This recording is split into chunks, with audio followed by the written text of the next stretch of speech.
5 ways to say that you are in trouble in English. Pay attention.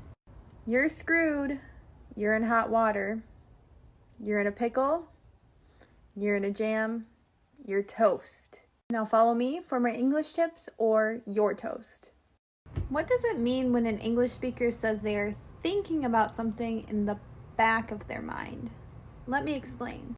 If I'm thinking about something in the back of my mind, it just means that I'm thinking about it and I don't realize I'm thinking about it. So it's changing my behavior in some sort of way. In the back of my mind, when I'm dancing, I think that people are watching me, so I'm kind of embarrassed, even though I'm not thinking about it, but it's in the back of my mind. In English, we can also say something is in the front of your mind. That means you can't stop thinking about it. If you can't quite remember how you know something or where you know someone from, you might know them in the back of your mind, but you can't quite think of where. And if you have something that you can't stop thinking about, like an upcoming English test or a first date, it's in the front of your mind and you can't get it out of your head. Can you pronounce these 2 English words? They're pretty much the same. Chance and chance. Chance and chance. A chant with a T can be like a cheer. So you cheer for your team like, let's go team, let's go team. Chance with a C is an opportunity, or the probability that something will happen is a chance. Knowing the difference between 2 English words that sound exactly the same but mean 2 completely different things will help improve your English listening skills. Want to say that you do something every day or most days, you can say I do it day in and day out. Day in and day out, I clean my house, but day in and day out, it's still dirty. Phrase means that you do something frequently or constantly, or that it's happening frequently or constantly. And usually we use it when we're talking about something boring, mundane, or that we don't want to do, like cleaning our house. I hate it, but day in and day out, I drink my green juice because I know it's good for me. Tell me something that you have to do every day, day in and day out. In English, we say someone is just a deer in the headlights when they have no idea what's going on. On my first day of college, I was a total deer in the headlights. I couldn't even find my first class. So when someone is lost, frozen, they have no idea what's going on, they're like a deer that's stopped in the middle of the road, staring at your car's headlights. They have no idea what to do. This is a natural idiom that English speakers really do use, so follow me so you're not a deer in the headlights when it comes to English conversation. When my students say that they can't speak English, or they're not good enough, or my English is bad, I say, don't sell yourself short. The phrase don't sell yourself short means don't underestimate your abilities or don't give yourself less credit than you deserve. This idiom comes from the idea that you wouldn't sell an item to someone for less money than it's worth. So why would you tell someone that your English is bad when you're working really hard every day and learning new vocabulary from me as well? So show some confidence. Don't sell yourself short. You're doing a great job learning English. Is it could care less or couldn't care less? Do you know? When someone says they couldn't care less, it means they care about something so little that they couldn't possibly care even less. Now, this is what's funny about that phrase. Native English speakers will often say, I could care less. That is not right. That means the exact opposite of I couldn't care less. So if you really don't care about something, it doesn't bother you at all, you want to say, I couldn't care less. And if you do hear a native English speaker saying, I could care less, just know that's not correct. One of my favorite English compliments is, I couldn't have said it better myself. This means that you really like the person's idea and you like the way that they said it. Also, if you like the way that someone has done something, you can say, I couldn't have done it better myself. Or if they made you some really good food, you could say, I couldn't have made it better myself. Please pay attention to the tone that someone is using in their words in an English sentence. This sentence can be said many different ways depending on the tone of each word. I didn't say you were stupid. I didn't say you were stupid. I didn't say you were stupid. I didn't say you were stupid. Did you hear the difference? Changing one word in the sentence can change the meaning of the whole thing. What other sentences in English do you know that are informal versus formal English language? Pay attention to these words. They will help you become a more fluent and confident English speaker. Informal, see. Formal, observe. Informal, that's right. Formal, that's accurate. Informal, I think. Formal, from my point of view. Informally, we say, let's change it. Formally, we say, let's modify it. Informally, let's talk. Formally, let's communicate. Follow me for more English tips. Follow me for more educational information. If you want to do something nice for someone and there's no cost to them, you're just a great person, you can say there are no strings attached. You can also use this phrase if you're asking for a favor but you don't want to do something in return. You can say, are there any strings attached here? Do an act of kindness for someone today. Don't expect anything in return. No strings attached. Here are the most common ways that I say goodbye to my friends while speaking English. Catch you later. Bye-bye. Adios. Yes, that's Spanish, but we say adios all the time. Peace. Later. All right, have a good one. What is your favorite way to say goodbye to a friend while speaking English? Let me know in the comments. Here are 5 phrases you can use in English when you're feeling sad. I'm very bummed, or I'm very bummed out. I'm very down today. I feel kind of blah. I'm having a tough time. Or you can just say, I'm absolutely heartbroken. Just kidding, guys. I'm not feeling bummed out, but make sure you follow me for more English tips so that I feel happy. Here are some phrases that you can use to say that someone is intelligent or smart in English. You can say that they are very sharp. You can say they are on top of things. This also means they are organized. They are bright. They are witty, which means they also have a good sense of humor.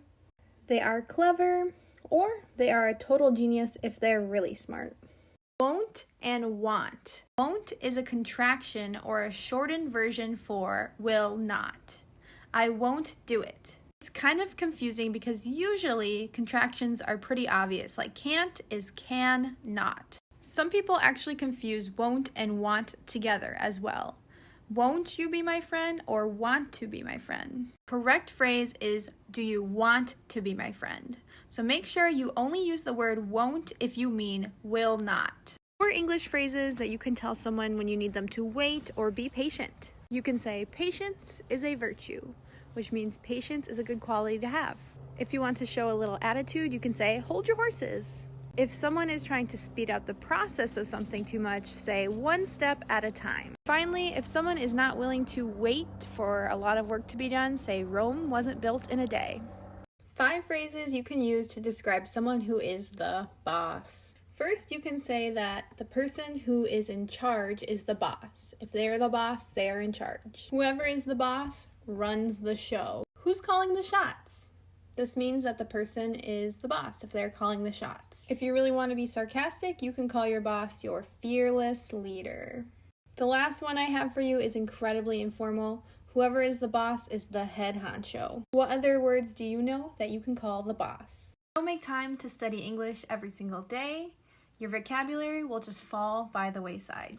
Fall by the wayside is used to say someone stops working or neglects their work. Like I said, it's important to have an English studying routine so that you don't let your skills fall by the wayside. You don't give up, you don't just neglect the things that you've learned. I have hours every day to spend studying English, but I recommend a little bit of time each day so that your English does not fall by the wayside. I'm gonna have to teach you some more connected speech. Gonna, have to. Going to, have to. Gonna, have to means I'm going to or I'm going to be required to do something in the future. I'm gonna have to pay with my credit card because I don't have cash. This means I'm going to have to pay with my credit card because I don't have cash in my wallet. I'm gonna have to talk to you later because I'm busy. The slow version of that sentence is I'm going to have to talk to you later because I'm busy. If you're wondering why native English speakers sound so quick and so fast when they talk, it's because they use reductions like this one. I'm gonna have to. Practice with me in the comments. What are you gonna have to do tomorrow? Native English speakers are always using connected speech or English reductions. One that I always use is kinda. Kinda, kinda, kinda. Kinda is short for kind of. It means a little bit. Let me give you some examples.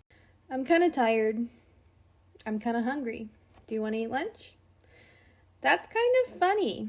Using and understanding the word kinda will help you become a better English speaker and will help you understand quick native English speakers. Are you out of your mind? You ask someone if they are out of their mind, or you can say it quickly as out of their mind, out of their mind. Are you out of your mind? It means, are they crazy or are they making a crazy decision? Are you out of your mind? You're going to a concert during a pandemic? You would have to be out of your mind to pay $100 for a plain white t-shirt. When something makes you feel crazy or annoyed, you can say it makes you feel out of your mind. Like if you have to work for 12 hours, you're going to be out of your mind. So give me an example of something that makes you feel crazy or annoyed. It makes you feel out of your mind. Let's practice English. Today's phrasal verb I will teach you is pass up. When you do not want to take advantage of an opportunity, you can pass it up. I had to pass up a trip to Spain when I was younger because I had to spend the summer here working instead.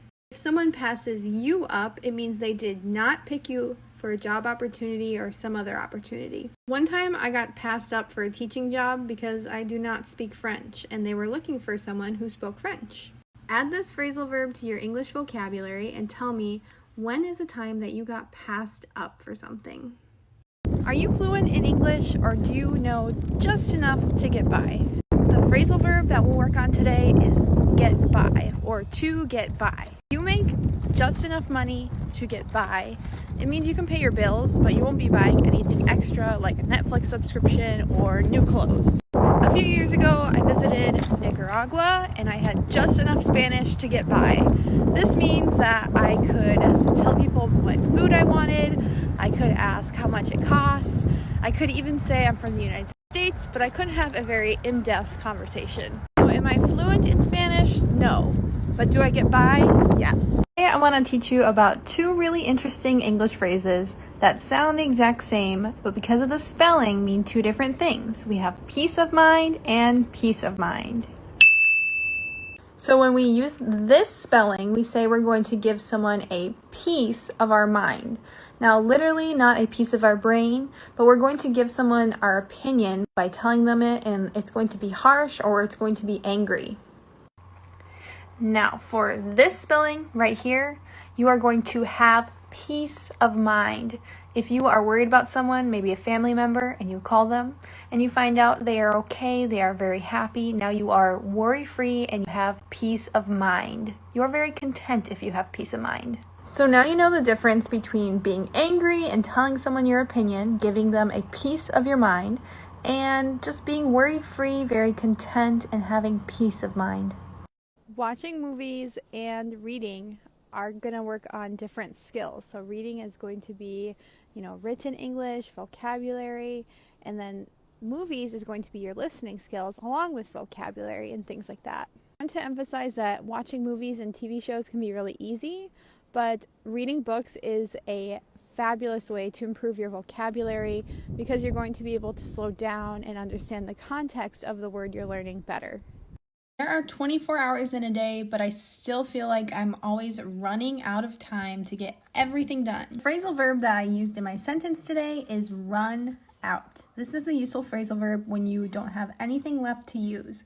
So as I run out of time, I have no time left to finish my tasks. Have you ever poured a bowl of cereal, walked to the fridge, and realized that you have run out of milk? There's no milk to use. It's the worst. When you run out of something, you have nothing left of the supply. Okay, I have to hurry up getting ready because I am running late.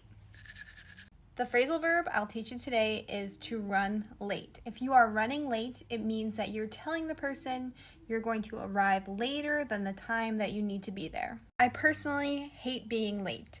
It is stressful, but it's always courteous or good manners to text someone if you're running late. You can just say, I'm running late, I'm sorry. The next time you're going to be late to meet someone, make sure to be courteous and text them, I'm running late. News alert! Dictionary.com just added hundreds of new English words to their website. Language is changing all of the time, and so is the English language. For instance, there's lots of words that were added because of the pandemic, slang words, and words that have to do with Black Lives Matter. One really interesting addition to Dictionary.com was the word supposedly. It sounds like the word supposedly, and lots of native English speakers actually have been saying supposedly, even though it's technically incorrect, but now it's not. When you say the word supposedly, it means that you can assume something or believe something. So which way have you heard native English speakers use this word, supposedly or supposedly?